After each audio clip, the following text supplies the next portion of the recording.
It's on. We're live, Charles. Yeah, we live. Yeah. How you, brother? How you, bro? Happy Friday, man. Happy Friday. Aloha Friday. Aloha Friday. Yeah.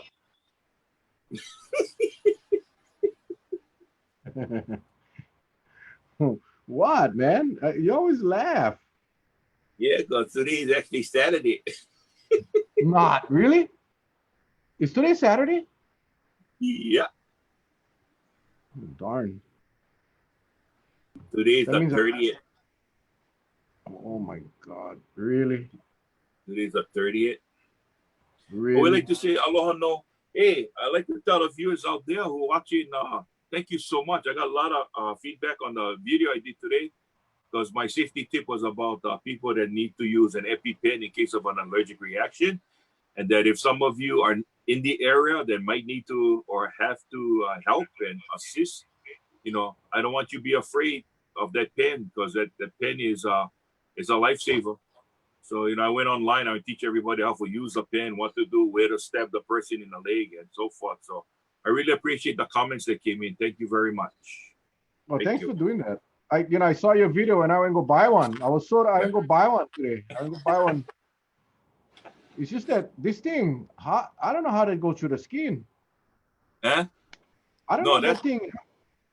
you bought the wrong one because that pen marks the place where you're gonna stab with the other pen.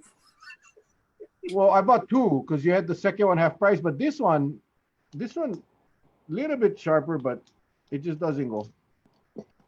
Well, Anyway, you went to the wrong section. You're supposed to go to the kitchen section where they sell ice pick. That's what you're looking for, an ice pick. well, thank you guys all for joining us tonight on this wonderful Saturday evening. And today is the true Memorial Day. It's the 30th of May. So happy Memorial Day to everybody. I know we get the holiday, which is they do it on a Monday because people like have the 3-day holiday, 3-day weekend. But anyway, happy Memorial Day to everybody. Prayers, condolences to all the families of those that made the ultimate sacrifice. And then on the other side of that, I don't know if you watched that launch of the rocket today.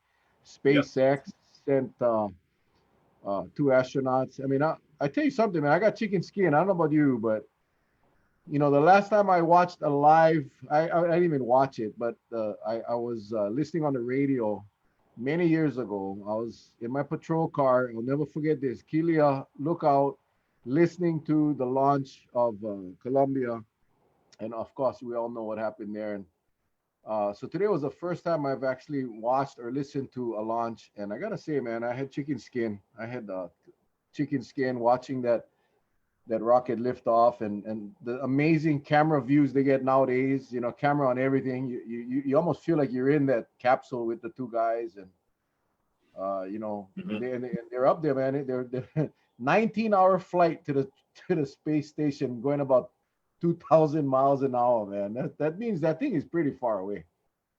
Well, did you see the last launch they did, the unmanned, how they brought the rocket back? Did you see that? I saw the first stage. You talking about today? No. The last time they sent up an unmanned rocket. Oh, no. And when they took No, the satellites up, and they can No. actually recall, and I think they'll land them back on Earth with Bro. the boosters, with booster So rockets. today they launched a rocket, and I don't know, 4 or 5 minutes later, the first stage, the booster, breaks off, and then they have a ship out in the ocean with a circle like on helipad, and they got a camera on the ship. That thing came down. Get engines on that thing for slow them down, and then it lands it right in the circle. No, the last time they land them at just not too far from the launch pad. They brought the thing, and the thing was upright, and the thing was landing by itself, and I was like, that is That's technology. Yeah, in old days, that thing just you just lose money. It's just but the thing came down just like it went up, but backwards and land right side up in that little circle on a ship floating in the ocean. I mean, Well, how the hell? That's today, amazing. there was I don't know if you saw, they had the communication between the astronauts before they left or the Earth atmosphere when they broke through. Yeah. And somebody was asking them certain questions. I guess they gotta do that, right, to make sure everything was okay. And the only response they got back from the astronaut was, "Yes, we're going too fast." That's all I heard. We was going too fast. But it was flying. It was flying. Dave, if I said capsule, I misspoke. I meant the booster. The first stage booster rocket landed. Charlie, I heard you making peanut bit, and they also wanna. And we got, for those of you guys wondering, we got Representative Gene Ward. He's gonna come on tonight. We're gonna be bringing him in a couple of minutes. I saw her never even say that. I forgot to put the post up this morning. Patsy and I decided to head west. We can go take a ride today, drive out, enjoy the air conditioning, and get out to the west side. We never even tell you, Charlie, we went west side. We just went out, get away, get out of the house. Well, I forgot to tell you that I am hooked up. By First Hawaiian Bank Ishihara. Mhm. They got the highway cam. The DOT gave me, so I saw you guys coming in. But yeah, so it was just cool. But I forgot to post about Gene Ward, so I apologize. I apologize. But before I bring them in, Charlie, they're asking about update on your family, on your granddaughter, and that whole clan. Yeah. Today at about, what time is it now? It's 7 o'clock, bro. 7 o'clock. Okay. Today at about 1:30, quarter to 2. My daughter, granddaughter, grandson, my granddaughter's boyfriend, and my son-in-law, they all came back negative. They all came back negative. But because there was direct exposure, they all got tapped by the health department that they have to quarantine now. Yeah. For 10 days. That's the isolation period, right? Yeah. And then 14, right? no, 10. In the incubation period. Yeah. Get that incubation period. They gotta go through that. And then they gotta get another 14 on top of that. So they're not happy campers. Well, they're not happy. Yeah. Well, I'm a happy camper. I know it's horrific. Yeah. But they're negative. So praise God, man. Praise God. Thank you. Yeah. I'm anyway, happy. Look who popped up for some reason. Look who just popped in. It's like Johnny Clarkson. I had to wait in the waiting room right into the last minute, you guys. You guys are really professional. We wait. We keep you guys waiting till 7 o'clock. Oh, here's Johnny. Yeah, remember. We were I was sweating bullets because before we went live, Charlie and I, we come on and there was a huge lag with Charlie. He looked like watching one old Bruce Lee Kung Fu meeting. I mean, a movie, because he was talking, but the voice, and I was, we rebooted, we redid everything, and he was still lagging. But right now he's perfect. So everything is okay. Everything's I want to thank you guys for having me again. That means I didn't embarrass you too much the last time that I was on. I got an invitation back. So no, man, I tell you what, we are so happy to have you here, and I tell you for a couple of reasons. Number one, you're a fun guy, and you know how to use Zoom. And number two is the last time you were on, you talked about the plan that you, by the way, again, this is Representative Gene Ward from the state legislature on the House side. And but anyway, you and Bob were here and you guys were talking about the plan that you were going to unveil. Now, Bob said he was going to send it to me Sunday night, which he never did. But that's okay. You haven't got it yet. You haven't got it? Well, okay. I will. Bob is. He has been ill. He overdid it lifting weights, and his back has been in pain. So I think that's probably the excuse. Otherwise, I will send it to you guys. Mark my word, right? Well, but the good part about all of this is everything that you guys were talking about is really what is being discussed now. And now let's see if we can get the implementation done. So yes, we're gonna rewind back to the last time you were here, and you can update us on what has happened since regarding your both of your plans that you unveiled on that Monday following the show. Well, for those who may be tuning in for the first time and they didn't hear what we were doing, basically it was a way of making Hawaii safe for travel. That's basically the name of the 20-pager that we put together.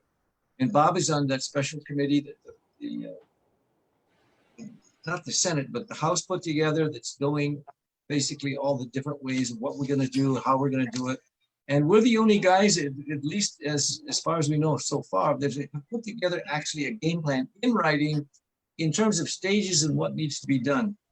And what we're calling for is pre-testing before people get on the plane, and that is with a CVS or a Walgreens or somewhere that they can get a test, show their certificate or their card, get on the plane so that we can say COVID-free flights, assuming everybody does it, except this is the update now, Mel. The White House has said we can't deny anybody a ticket entry into the plane if they bought a ticket, interstate commerce, the Commerce Clause. So in Bob's plan and my plan, we've got it where if they arrive without a test, then they have to go into the 14-day quarantine.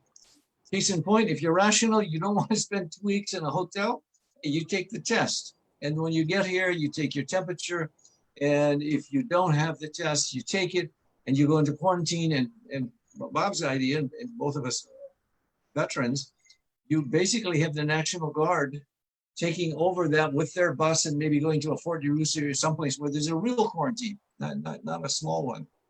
So from there, we kind of let the plan, and Bob went out and he did a rollout in a number of areas. We had a number of interviews, radio, he did a TV. We've done a number of other things. And why it's really good to be back here is because I shared it with the leadership in the House.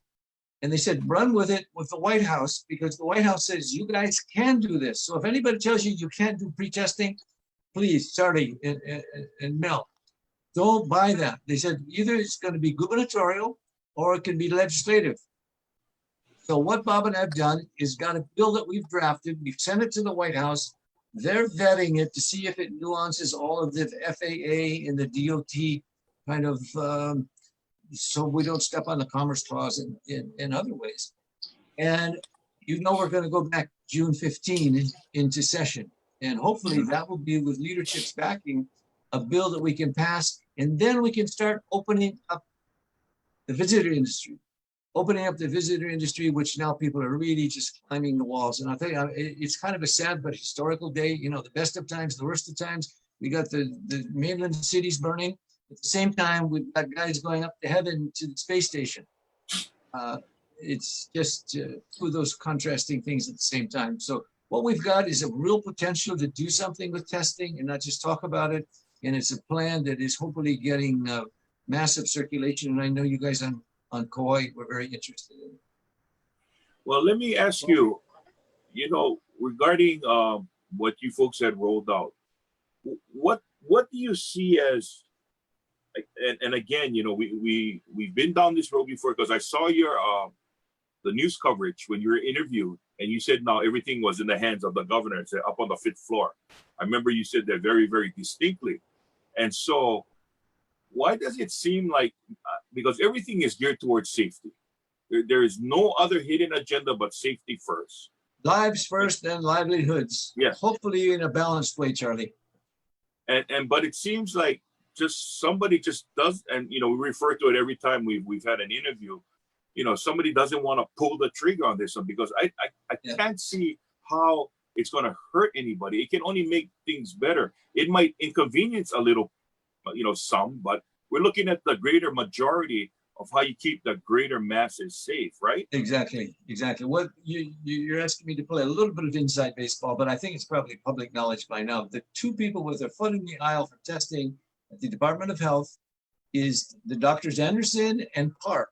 They don't think it's worthwhile. They think that's a one-shot thing. It's this, that, it's not reliable. We don't have the machines to do it. Well, it's the best thing we got. It's one of those things that if you want to do the Abbott ID now, you want to get in the White House, you go over here and you take the test. If you're positive, you get in. If you're not, you know, I mean, if you're positive, you don't get in. But if you can't pass that test, there's a real problem, because there's nothing 100% safe.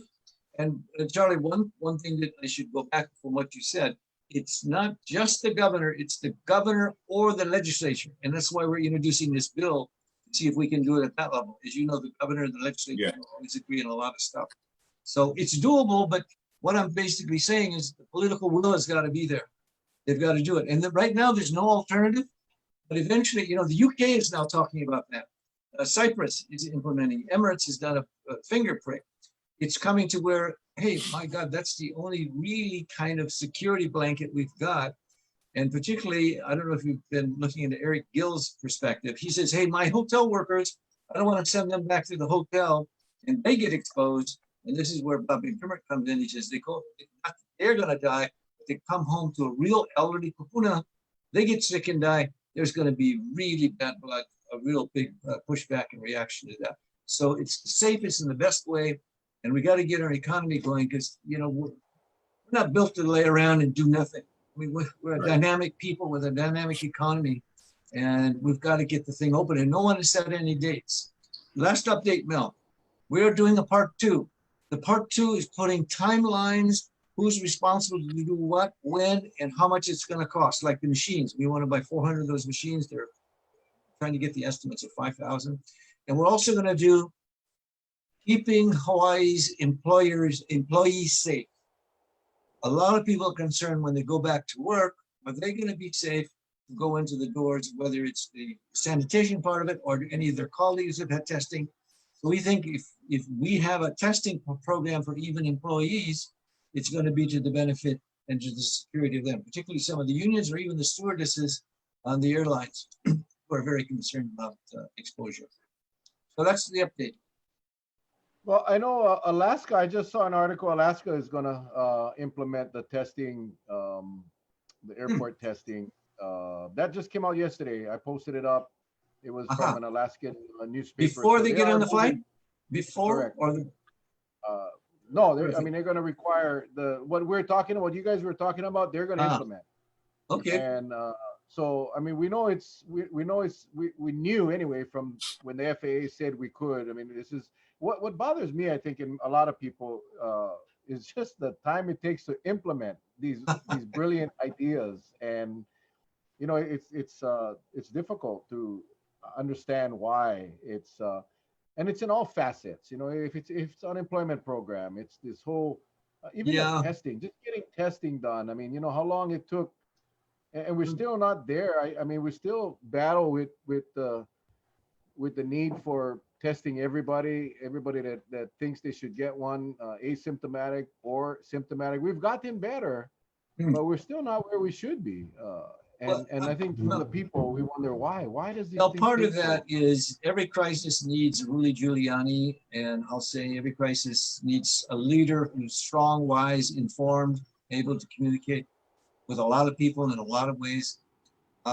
We know in the beginning we thought Josh Green was going to be the champion of all this. He was, but then he became too much of a leader out front, and I think they probably put him in the background because of that. And look, I mean, I'm not cheerleading for him, but I'm telling you, that's the kind of leadership you need, somebody who can make decisions based upon the science, the medicine, the scientific, but also the more practical, big macroeconomic, geopolitical, social, anthropological sense of who we are and what we need to do as a people. I think we're missing that leadership is another way of saying what I just said. We know there is no argument about the fact that we need to start reopening and we need to get people back to work. I mean, even the hotel industry wants to go back to work, but they don't want to go back to work in an unsafe environment. You just mentioned that with Eric Gill, and they don't want to open up too soon without the proper safety protocols in place. So there's not much disagreement throughout the state as far as all the residents and the constituents are concerned. But it's how do we get that one, the most important component, which is ensuring the safety, making sure that people come in are either virus free or mandated to quarantine and making sure that they remain where they're supposed to be. I will tell you today, while my wife and I was driving out to the west side, obviously I cannot release names or locations, but there was a property on Kauai that was battling with quarantine. I mean, people were just flagrantly violating quarantine. They were able to get exemption notices. I've got to pursue that next week. I got to go investigate how the heck you can get a quarantine exemption. If in fact it was even legitimate, I don't know. But again, my point is that how do we ensure that either you come across virus free or we got to make sure you quarantine for 14 days, and that's the challenge. That's the challenge. But I think inevitably the trend line, Mel, is going in that direction. I think people are realizing that, okay, now we're facing this decision. What do we have? Our tools? Well, we've got 36 million just to do temperature taking across the forehead of people at the airport. 36 million just for temperature taking, which is a very mild, after the horse is left the barn. There's money. You can't say it's not money, but it's going back, I think, to the political will and the wherewithal to stir people to where, hey, this is the most logical thing to do. Some people are just going to have to urge as the consensus reveals itself. Not an easy answer. Do we know if sir, do we know if Dr. Anderson or Dr. Park at times will consult with, say, some of the other states that have hotspots and what they're kind of planning to do to combat this virus? Clearly, they purport to know exactly what's going on, and they cite CDC, and they cite studies, and they cite when you open too soon and how it breaks out. And a lot of this stuff is very valid, very precise, very scientific. But in terms of what we can do rather than keep postponing, kicking the opening down to July, September, on to October. I mean, in fact, I was telling Josh that the other day, and he said, we got to find out when the state runs out of money, because then everybody's going to be goose to say, hey, we're going to die as an economy if we don't open by a certain time. Because, we only have so much cash left, and how much, we've borrowed a few $2 billion already. I don't know if you want to talk about the budget. We have got to we're going to talk about getting this economy up and running. My fear is what's going on with Young Brothers right now. They're having a hell of a time just staying afloat. And no one knew about this before. But my point is, when we've got so much debt that we've accumulated, and we're already over the constitutional limit of 18.5% of what we have as a economy, we have got to get regulations. We've got to get more pro-business, got to go more entrepreneurial. We've got to open up the spouts of the creative, innovative way. Otherwise, we're going to be dead in the water, and nobody finds that acceptable. We got to get people not only back to work, but we got to get money in their pocket. You brought up the Young Brothers situation, and last night we had Mark Perriello, the president CEO of Kauai Chamber of Commerce, and he was making a plea to the people to support the $25 million CARES funding, because of course, with conditions that they agree to continue the routes that they have,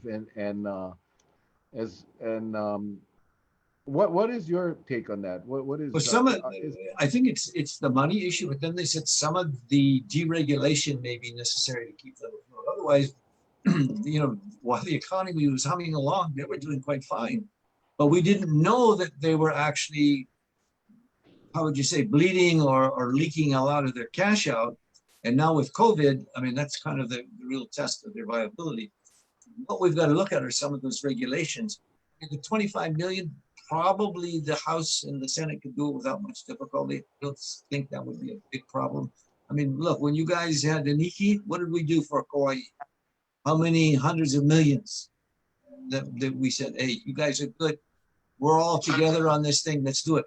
And not that people are saying, hey, I wish I had a super ferry, because now with Young Brothers in trouble, if Super Ferry was there, maybe they would have complemented and got better efficiency. I mean, that's another story that's kind of like water under the dam, but it reminds me of how we still are seriously considering connecting the islands economically. And now with Young Brothers in trouble, that's not very encouraging. So I think people will come, I think the legislature will come to that. We'll probably have it on the June 15 session, something to the effect, and there may be some federal money that maybe could even be moved in that particular direction.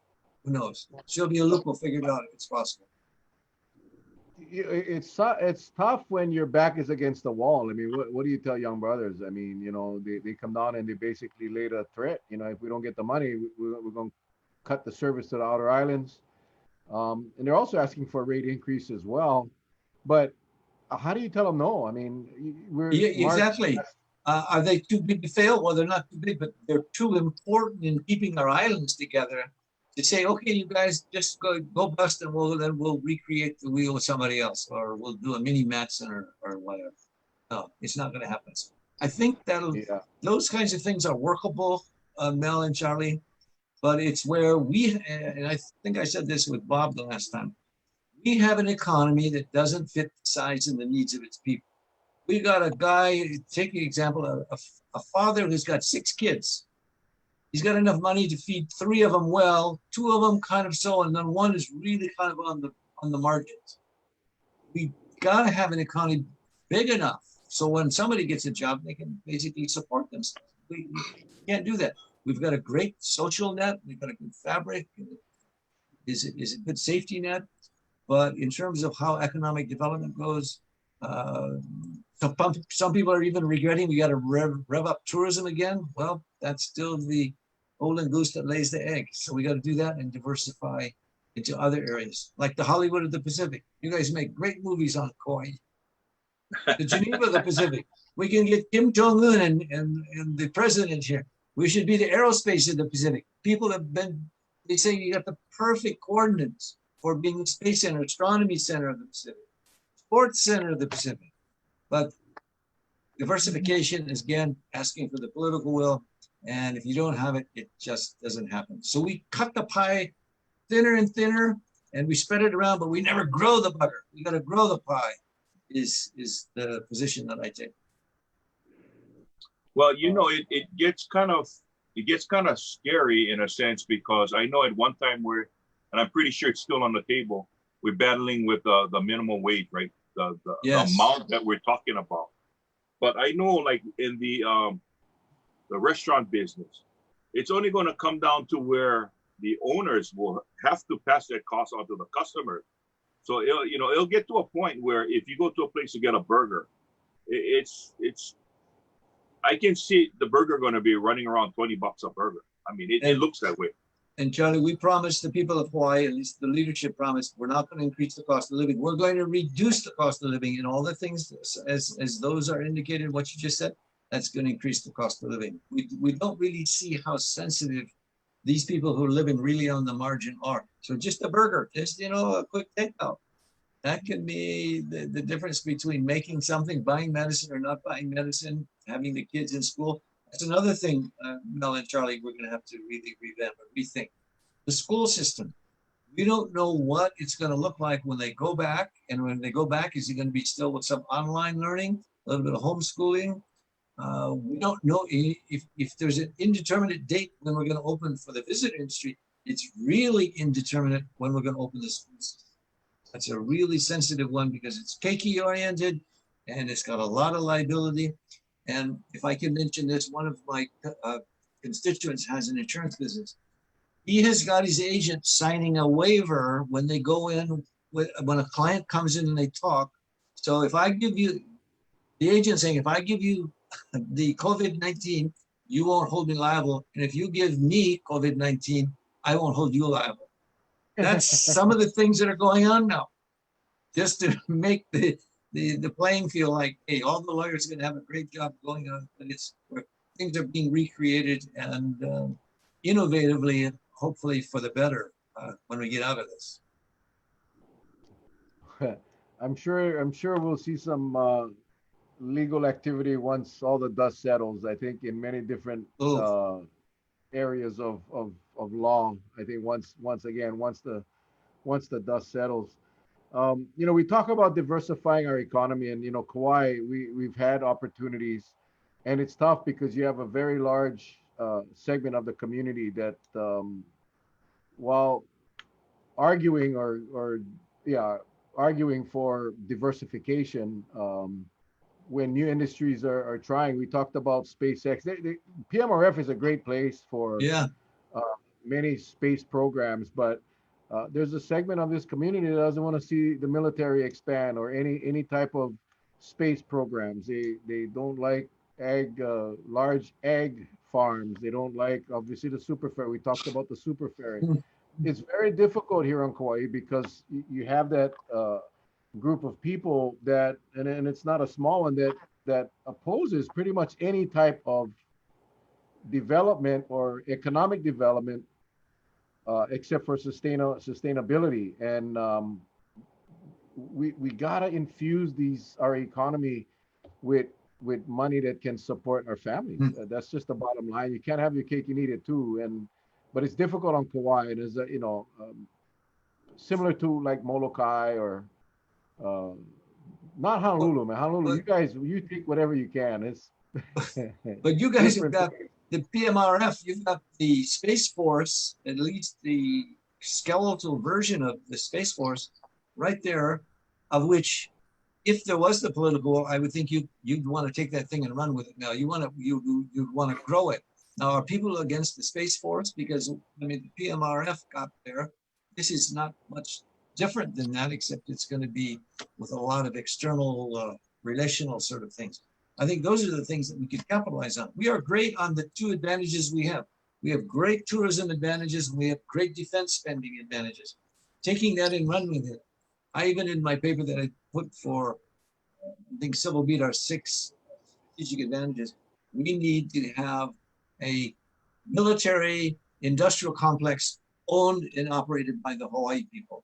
All of the stuff that, the defense contracts are huge that comes out of Camp Smith and the bases we got here. But most of them are from the mainland. They fly guys and drop them in, they pull the money and then they fly back out.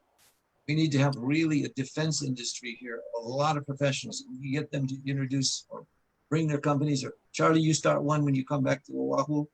Those kinds of issues where we keep the money here, because there's a lot of money being generated in the defense industry, and we're not getting any farther away from Asia. In fact, we're getting closer to Asia, given all the things that are going on now with China, the South China Sea, Kim Jong-un in North Korea. We're in the center of a lot of activity. So again, with the political will, we say we're going to diversify the economy. Okay, we can do agriculture. People are very romantically involved in that, but that's a hard one to make money out of.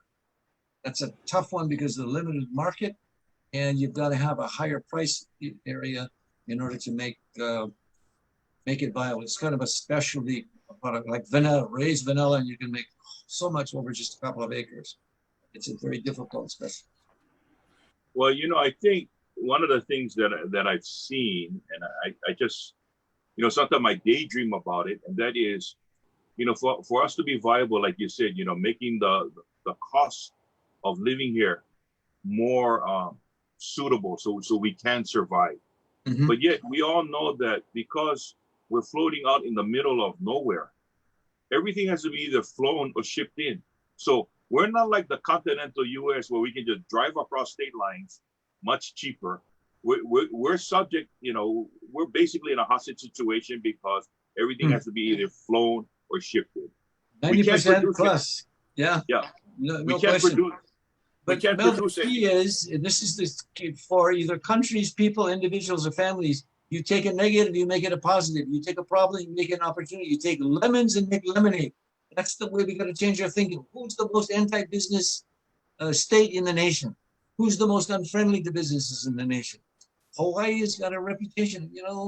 We're beautiful. We can call all the shots. We don't really extend ourselves out to do that. And I should say this also, that you guys know, a lot of this thinking in the legislature, people who don't have business experience, they don't know what really hiring, firing, and taxes and the other thing. You got a mayor who knows it very well. He came out of the retail business. We have God bless the lawyers and the teachers and all the other ones, but we need business people step up, run for office, and start making policy based on private sector thinking. And unfortunately, we don't have enough to step in.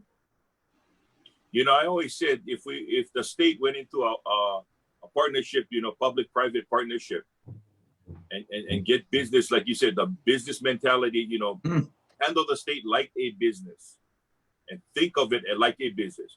I think we could actually pop that bubble and move in the right direction. And that's the answer to Mel's question earlier. How do we get this thing done? You get private sector thinking, you can do it. You can do it. Just the way that they got the COVID approval to do the hydrochloroquine, etc. You do and cut all these regulations, and it's getting the job done, whatever it takes. It's the WIT, whatever it takes, you do it, and then you move on. And unfortunately, government is a little bit not attuned to that. And you can't run exactly a government as a business, but you can have the attitude and the motivation to make it as efficient as Yeah, I've always said that. I mean, you cannot, there's certain facets of government that obviously, public safety, for example, Mm. you got to man a fire station in a location that maybe you don't have enough calls to justify a new station, but you got to have it just in case. Yeah. So, some of the obligations of government obviously cannot be run like a private business because of the bottom line. In private business, if it's not making the bottom line, it's Close gone. 'em. Shut them up. And you cannot do that for a lot of the responsibilities of government. But I'm talking but- more about what Reagan said. And I have that sign on my desk. Mel Reagan said, look, all you guys are all so smart. You come and sit in front of me. You give me all the reasons why I can't do something. I want you to come in and tell me why you can do it, not why you can't do it. That's Yeah. what I'm talking about.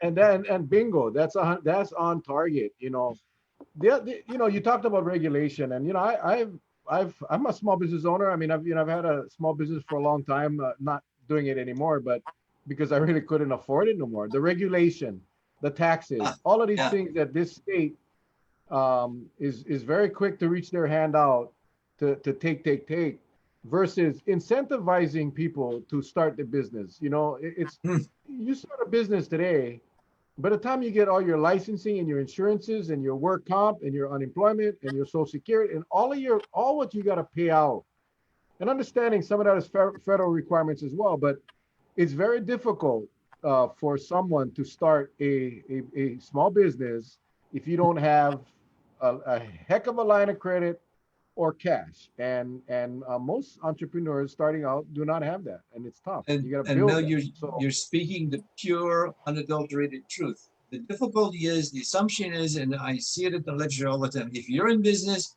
you are automatically rich. You're okay already. We don't need to watch out for you. We don't need to give you any benefits. We watch out for you too much already.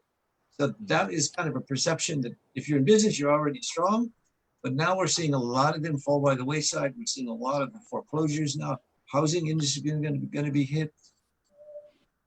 There's just a lot of things coming. And if we don't have the business, 50% of our tax base is GT, 25% is withholding, 75% is depending upon the jobs that we provide in the private sector with the government sector. I'm hoping that when this thing goes away, that will create more entrepreneurs. And I think a lot of people are going to have lost their jobs. A lot of businesses will have closed for good. There's some that can absorb this, but many of them cannot. And hopefully it'll force people. But the state's got to be there to help these people along. And again, incentives in my book, beat regulation any day of the week. Truly. You want to change behavior, you incentivize, you don't penalize. You incentivize, and I think that's kind of where we gotta. Very true. And the other great asset is we got all the entrepreneurial cultures right here, right down the street from us, right in our neighborhoods. Right. I mean, if you put the ethnic mix in the historical and entrepreneurial culture. By the way, that's what I did my PhD in. I did the ethnic enterprise in America, and I studied Hawaiians in business compared to Caucasians in business. The amount of talent that we've got here is super. And by the way, Hawaiians are as good in business as any of the Caucasians that I interviewed. But there are fewer of them. That was the big difference that came out in the studies. There is questions about the Jones Act. Oh. We almost need a whole hour just for the Jones Act. Tune in again. Huh? I know a lot of people are calling for the repeal. Some people are calling for some amendments and maybe some hybrid, but definitely the Jones Act does account for excessive costs here in Hawaii, but repealing the Jones Act may be detrimental as well, correct? Yeah, repeal is a little bit too strong, but does everybody know what the Jones Act is? You're going to have a ship that is made by the Americans, flagged by the Americans, and by all the laborers being Americans. What we've got, and I'm going to diversify that question before I come back to answering it. We need a Jones Act for our medicine. Mel and Charlie, 80% of all the medicine you and I take is made in China. We are dependent upon them. The same reason the Jones Act was there is if there was a time of war, You've got your own shipping lanes, you got your own ships, you've got your own reliable transportation on the seas. We don't have that in medicine, and I'm telling you, they've got to really get into the Congress to get up with that. Having said that, the Jones Act needs to have an exemption, not a repeal of it. The repeal will never happen because of the, quote, national security issue. But if there's an exemption where those ships that can go back with empty containers, but stop off in Hawaii before they go to the mainland and then on the way back, there would be huge savings. And if we really had the political will to say we want to lower the cost of living, now that's a no-brainer. National one, but it's a no-brainer because that will save a lot of money for a lot of people. I think what you guys don't remember, but I ran for Congress in '98, and that was my issue. The Jones Act. I put a sack of groceries on the table with Abercrombie. I was running against Abercrombie. He said, "Well, we don't want those slave ships to be going through our shores and through our harbors." But it was where those groceries, it was like about $1,000 per year. No, there's one. About $500 a month that you could be saving by having the Jones Act if you put all the food and all the other elements together. So there's a lot of savings that you can put directly into the pocket. But again, Mel, it goes back to your hard question. You're going to have political will to move that off of square one. And so far, by the way, I talked with Representative Case the other day. He is going to initiate again an exemption, not a repeal, but an exemption. Where it goes, I don't know, probably the COVID crisis is put it aside. So the issue's not dead, but I always tell people you should call it the shipping monopoly or something, because the Jones Act, people usually just sort of glaze over and they say, keeping up with the Jones or whatever. They get confused. It's a strange name for a very, very important issue. Yeah, and I think we suffer like Alaska. Alaska and Hawaii should enjoy the same exemptions. Well, on Puerto Rico, on the other two that came out. Oh, well, Puerto Rico, yeah, Puerto Rico. So, we'll see. We'll have a representative or Congressman Case will be on our show on Friday night. There you go. That's a good topic to pop out with him then. Yeah. So he'll be on Friday night, and then just there was a question about the bubble, the Japan bubble that's being talked about. Yeah. And I can tell you that on Wednesday we'll have Paul Yonamine and Dwayne Kurisu. They're from the Executive Collaborative, as well as Keith Kitagawa from JTB, Japanese Tourism Bureau, Hawaii. They will be our guests on Thursday. I'm sorry. Oh gosh, I'm confused now, Charles. What was that? Thursday? No, Wednesday. Wednesday. Can I ask you to ask them? I'm confused just looking at you, Mel, right now. So yeah. Can I ask you to ask Mel? Can I ask you to ask them a question on Wednesday? Sure. Can you ask them this question? If they believe in the bubble theory, remember next Thursday is when the casinos are going to open. If they believe in the bubble theory, so we are going to have COVID-free arrangements with, say, Japan or New Zealand, where they've got a very low ratio of death in the cases. But what about when they come here and our guys are coming back from Las Vegas? And is that going to be part of it? Again, the whole arrangement, I think, is another way of skirting around the notion of testing. It's probably a good idea, but I don't think it has the substance and the gravitas of doing testing. So I would like to see what they do. And I'd like to see what happens when the Las Vegas casinos open up and people are going to take a deep breath and say, "Oh my God, what's going to happen?" There are a lot of people planning on going to Vegas from Hawaii come June 4th in June, and it's a scary thought. Yeah, we can't stop them. Yeah, did you see the party the other day on the what was it? It was a big island in Arkansas, or even looking at the protesters, the amount of space between them. If there's an outbreak in Los Angeles or any of these cities where a lot of it's going on, it will not be surprised. But if there's not one, it's going to say there's maybe a particular resiliency that we've passed through as a nation. Maybe.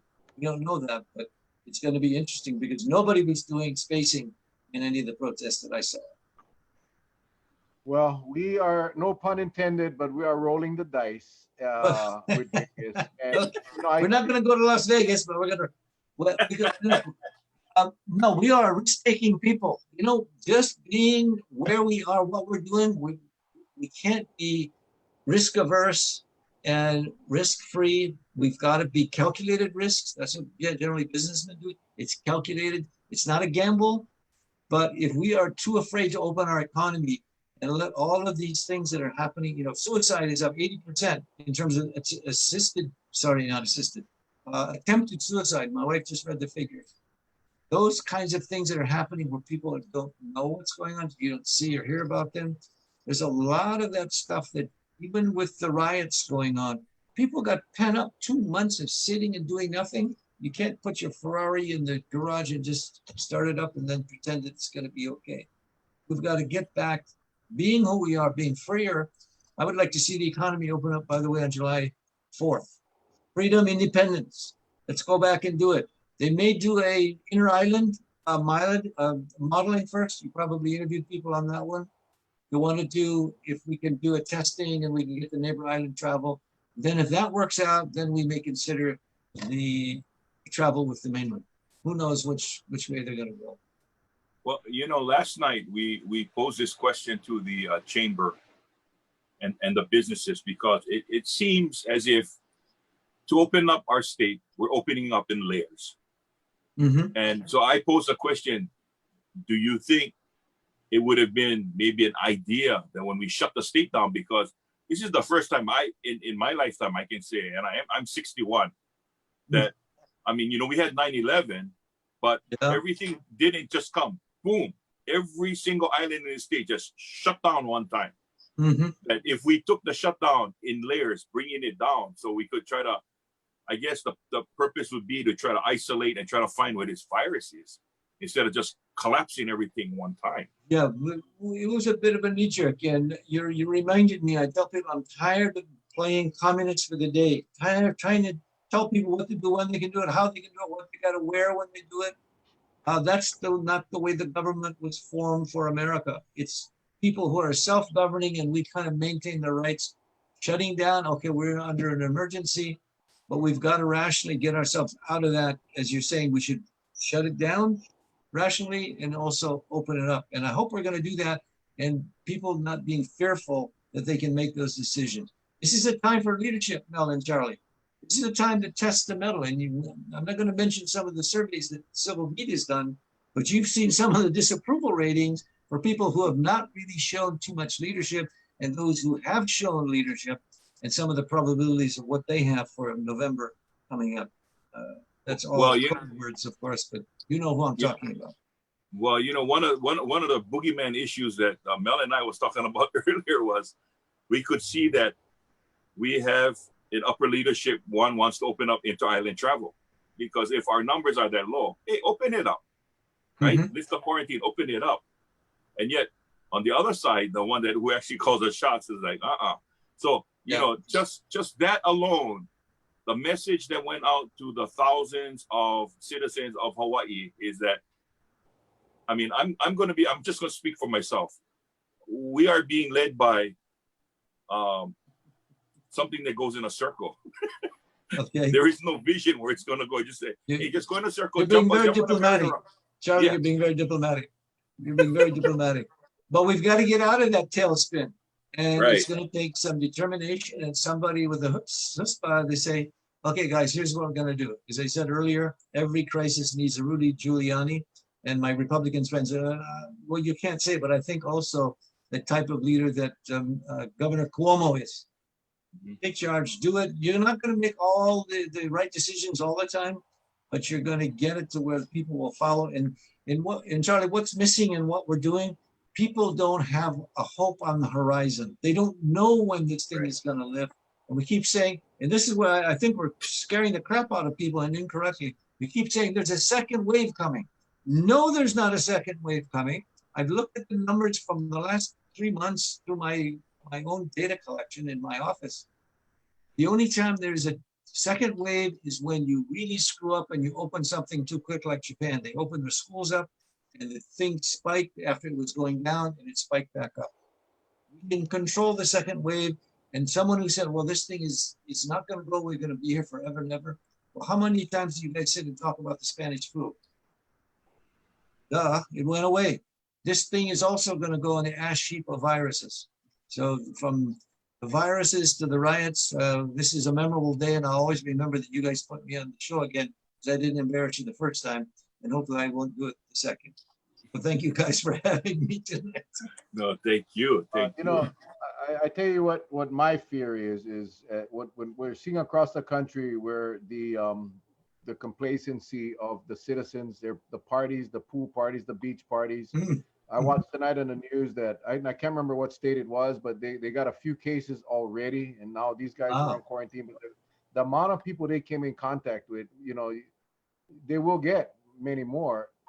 Here in Hawaii, we saw the same thing, Mokuleia, with whatever the big party, military party, whatever they had, regardless whether they're military, non-military, doesn't matter.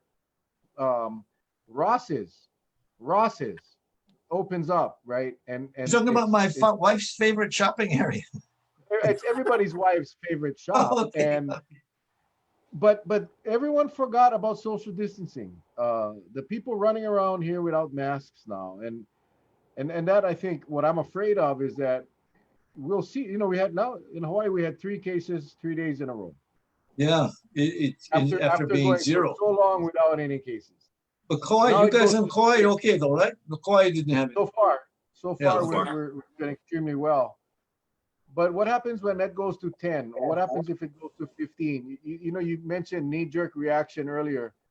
What will be the knee-jerk reaction of our administration when that numbers rise? And, you know, if you think about it, maybe 10 isn't that much, but what is their threshold? That is the question. I mean, my fear is that we hit a threshold and then everybody panics and whoop, shut it all down again, and we're starting all over. That would be the worst thing ever, to shut down the economy twice. Shutting it down once is already painful, but if we really screw it up and do it twice, I think that's when it's going to be shame on us. We're doing so good so far, but the second shutdown would be more than punitive, really more than punitive. But we got to take it upon ourselves, and this is not to the legislators. This isn't to the governor. This is to the people. You guys got to be safe. You got to practice the safe distancing. We go out and I tell you, you have these types of numbers for so long, especially here on Kauai, you just start believing that you don't have to practice that. And we still do. We still do. Complacency and taking things for granted somehow is too often the human condition. We think, hey, we're out of there. It never happened to us. I mean, who could imagine what's going on in the world? We could even have imagined. Well, crazy times. When you hear about the clusters that pop up, one person can really cause some damage. And in a place like Kauai, imagine if we had 30 cases. I understand we got the contact tracing going now. We got much better testing processes. So you would have expected the numbers to rise, and it hasn't. So we're in really good shape. And that's what Bob and I want to make sure of, is that we are the safest place to visit in the world. And we don't have the COVID to make people doubt whether they should come here. It should be the COVID-free flight, the COVID-free hotel, the COVID-free visit, and our workers feeling safe. But it's the usual surf and sand. Well, now we're saying surf, sand, and safety is the new mantra. Because if it's not safe, they will not come. Well, exactly. But if your guys' plan and the plan to test pre-flight testing, if that isn't implemented and it isn't done right, then I'm telling you, we will see some. Inevitably, and that's the argument against Anderson and Park. Inevitably, it's going to occur quicker if we don't do the pre-testing. If we do it, then that's not reliable. We are just waiting for it to happen. Charlie, you were saying something? Yes, the thing that I got worried about, even the last time when you and Bob came by, and sometimes I know a lot of people make fun of it, but I just kept on thinking that, our numbers are so low now that it's almost as if Mother Nature just scrubbed Hawaii clean of this virus and giving us a new start. Well, when we brought on General Hara, the onesies and twosies that popped up, excuse me, that was the first time I ever heard someone say, because we always thought there was travel related, right? He was the first one to say, and that's what was my fear was, that these onesies and twosies are now community spread. So the theory of, or my statement of being scrubbed clean, it's not true, because now it's showing, you know, these 1, 2, 3 popping up. That means that it's moving. But I'm glad that, you know, we have the tracing programs in place. We need better. We got to get better. But now it's to the point that, are we playing chase master with this virus, because it's popping up?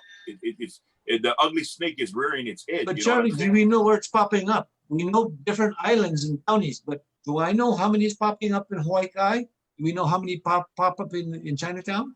I don't think they've really zeroed it in because they don't want to spook people. I know there's privacy issues, but I knew if I had it in Hawaii Kai and we got 6, 7, 8 people, I would be doing a lot of orientation and education in my district, more so than if it was where there's none. And this education and the discipline that you guys are saying, get your mask on, get your distances, that's going to be kind of the new normal for a while. I mean, we'll get through it, but we're going to just have to get used to that same way. Remember, we didn't have to wear seatbelts. Then we had to wear seatbelts. Remember the one crazy shoe bomber? Now you got to go and take your shoes off at the airport. We got used to that. Now it's going to be, we're going to have to get used to something a little bit else about breathing people and touching people and other things. But we can get through it. We're resilient. We're tough. We're Americans. Well, I think one of the real bad things that we got to be careful about, and that is especially for our younger folks, because I had mentioned that my granddaughter, my great grandson was exposed to a roommate of theirs that has COVID just recently. Oh. So they came out negative, but nevertheless they have to be in quarantine. Did he got tested? He got tested. Yes. Okay. They got tested. So they're negative, but per the regs, they got to stay in place because it's almost like an incubation period starting now because they had direct contact. But the thing that, you know, for the viewers out there, I know the individual, and, you know, I'm not going to get on the individual's case, but I know because you're young, you think that you would never be subjected to it, but you got tagged. And we always said that, don't think that you're so big that it's not going to put its finger on you, and it did. And that's the danger. As long as they understand that you can get tagged at any time.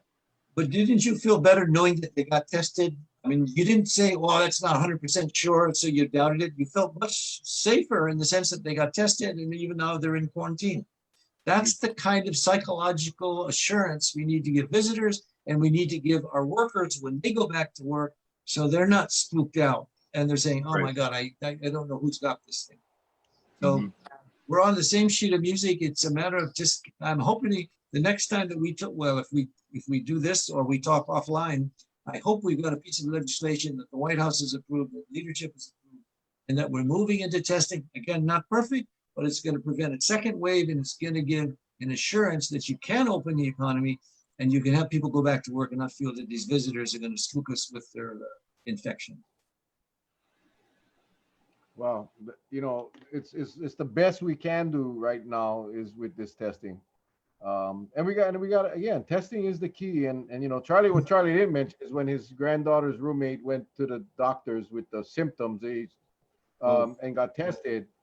And when they found out she was positive, when the granddaughter went, they didn't give him a test. They didn't give him a test. And yes, and that was just last week. So it was the first day. It was that day before Honolulu reported that first day they had the 3 cases. The granddaughter was one of them. I mean, a granddaughter's roommate was one of them. So again, it's not consistent, I guess is what I'm trying to say. And so, you know, Annalisa Burgos interviewed me a couple of Sundays ago, maybe last Sunday, I forget what it was. And I told her, I said, you know, the bigger issue for this state, for the state leadership, and this is more targeted to the administration, because I think the public is aware that the legislature is doing a lot of work, and they're working hard. The Senate and the House both sides of the aisle are working very hard, and we can see what's going on because we get to watch the hearings on TV or on a computer. So, but it's the administration. The problem the bigger problem they'll have is getting the confidence back from the constituents, getting, you know, restoring the integrity of that branch, because, you know, I used to post every day all the numbers from the state. I'd be on that website at noon, and I'd post it on Facebook. I stopped doing it when, you know, when their numbers started looking silly, you know, like, oh, we removed 5 numbers today. Even yesterday and today both, they said, Yeah. oh, we got 3 more cases, but we removed 1. So, you know, what, okay, when did you screw up? Did you screw up when you took the test, or did you screw up after you, or are you just fudging the numbers? So It's for the new me, math. Yeah. it's No, exactly the it's- credibility. The restoration of the credibility of that administration is a bigger issue for them than the COVID, because COVID will end. It'll go away. Hmm. But we still got 2 more years of this administration that But Mel, people's gotta- if you add these together, when you get the missile crisis from North Korea, then you got TMT, and then you got COVID. I mean, you got a lot of explaining to do to get out of that, to get the confidence back into people. well, Charlie, you're going to add something, you said. Yeah, I just was gonna go off on what Mel said, and that is, I guess administration didn't tell us that when they write the number 7, they put that loop in that looks more like a 9. That's why they gotta subtract some numbers after a while. Your government needs your confidence, is what Mel is saying, and Yeah. those who are running it are trying. Mel, they're trying their best, but it's some of these things, as they say, we don't have any game plan that we can pull out of a drawer and redo it, which is true, but it's where there's got to be a way of giving people hope with a specific game plan and not having so much of the confusion. You know, a lot of the confusion is when you're home and you think about this stuff, you tend to dwell on it more than you should. And that's where we need some inspiration, some humor. We need the Mel Raposo and Charlie show. That's where you guys are doing a public service, you know that. And every night you dedicate yourself doing this. I hats off to you guys. I mean, you should be doing YouTube so you can make some money on this thing now, Mel. I know we should Get sponsors. converted. I know we should charge all you politicians to come on. Hey, Jesus no, Christ. I'll tell you, everybody talks about you guys. Everybody talks about your show. I mean, so it's You like, know- oh, I am honored to be asked to go on there twice even. I mean, my goodness. Do I have to pay you any invoice me or anything like that? You're know, not yeah. going to send me an 2 weeks invoice. 2 weeks ago, this is a typical discussion. Charlie, let's role play. Hey, Charlie, you get anybody tonight? This is 2 weeks ago. No. Oh shit! What we gonna do? What? You don't know nobody? No. Damn, man. Well, shit. We gotta find somebody. Okay. Today, Charlie. No, Charlie is asking me now. Yeah. Charlie. I go, Mel. I had somebody, but they canceled. You get anybody today? And then my response now is, bro, we're booked all the way to next Saturday Yeah. and to Monday. So the next available slot isn't next week, Tuesday. And I'm not joking, Gene. It's Well, good for you know, that shows what we've said in what you guys have done. You earned all this stuff, and that's good. You're doing a public service, no question. By the way, Well, this is how things like Civil Beat start up. They get an idea, they get a following, take the following, they organize it, and they launch it. well, Good we job, you guys. just try to provide someplace where straight talk, and we appreciate you guys. You know, everyone we've brought on so far has been straight, transparent, and that's what the people want to hear. See, there's nowhere else to go to get the straight talk from people that are actually doing it. You guys that are up there at the Square Building, you guys up there working this whole thing out, as well as our business community leaders here. So we appreciate you guys coming on, and it's we just try to get the information out. We always say inform and educate. That's what we try to do. And our viewers, I gotta tell you, Yes. these guys Yes. are feeding us the information and the questions that Mhm. make us look like we know what the hell we're doing. But this stuff all comes from the viewers. Everybody's paying attention now, and Well, you know what's a bad thing that happened recently, and again we try to get that Mr. Markami on from the unemployment, because that seems to be one big That's a headache. biggie. Yeah. But Really. then, only recently, the state of Hawaii gets notified that the system got hacked into, and so now it kind of puts a damper on everything, because now they get claims being filed under a person's name from Hawaii that's originating, say, over in Africa or someplace like that, right? So now it comes to the forefront. I said, how much more delays can these people handle? I mean, it's Yeah. tough. It's It's one of tough. the So when biggest you, complaints I get in my office, Charlie. It's like, where's the check? I mean, check's in the mail, come on. Yeah. And they won't answer my phone call. I mean, we've geared them up with 3 to 4 times the amount of people that they had before. We've got a new system coming in. They're using now the cloud. I'm not sure what more we can do, but it's where that leadership is being tested, and hopefully they're going to rise to the occasion. Murakami would be good. If you got the head of DBED, Mike McCartney, he would be a creative, innovative guy. Mel and Charlie interview. Well, Bringing the administration. I know we brought on Glenn Wakai one night, and then Okay. we saw his little bout with McCartney. So Yeah. Okay. You guys play inside baseball. You're gonna be real good treasures. All the skeletons you get on these particular interviews. This is good. But I also want to say my apologies for my partner, Mike. McDermott, because he has not been feeling good. He's lifting too many weights. He hurt his back. And otherwise, we've been a partnership in all these questions you guys asked. Bob and I have been the guys answering those. We just hope, and I'm going to send you guys in fact, Mel, I hope I got your Dane already did. He's watching.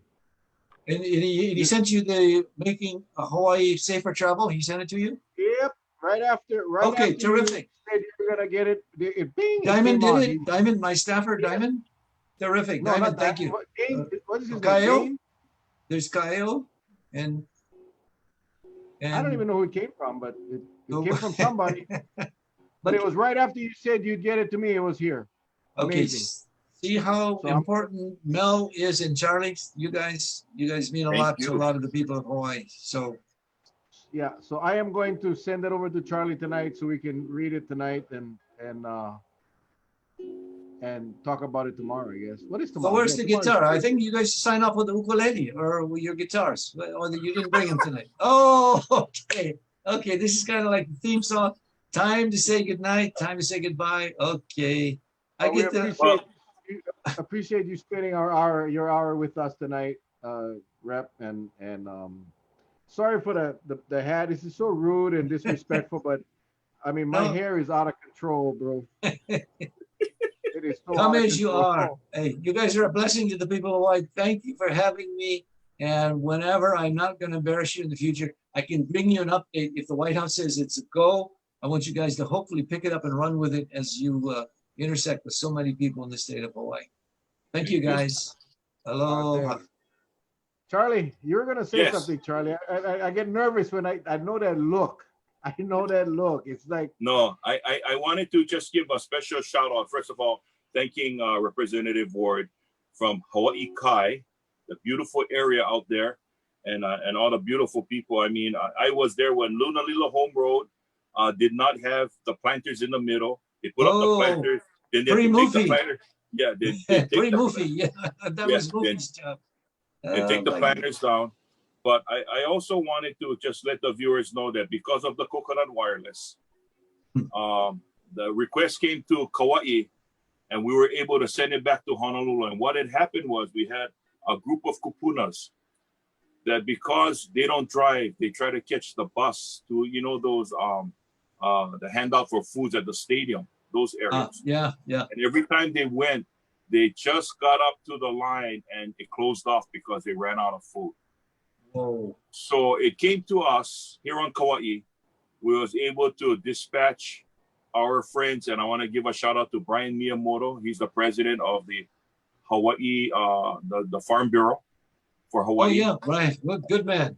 And he was able to put together, and they visited the senior home, and they gave food to all the people that couldn't get food. So I just want to give a special shout out to Brian Miyamoto and the gang. I want to say thank you very, very much.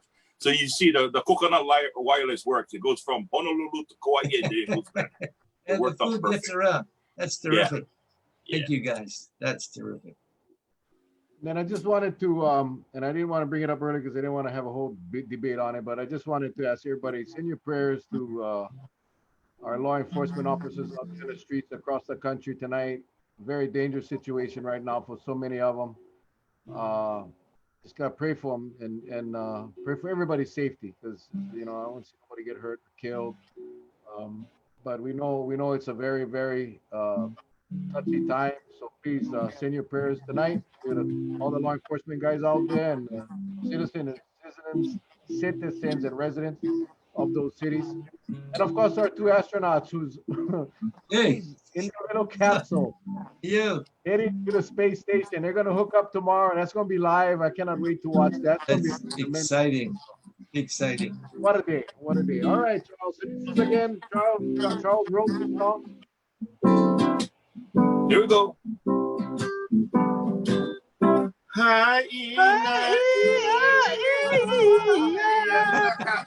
Aloha, everybody. The Frank De Lima Show. Aloha, guys. Listen. Hey, everybody, thank you for joining us. Thank you, Representative Ward. Pleasure. Tomorrow is Sunday, so there is no show tomorrow. We'll see you guys on Monday night with Prosecuting Attorney Justin Kohler. Hello, everybody. God bless. Great Sunday. Love you guys.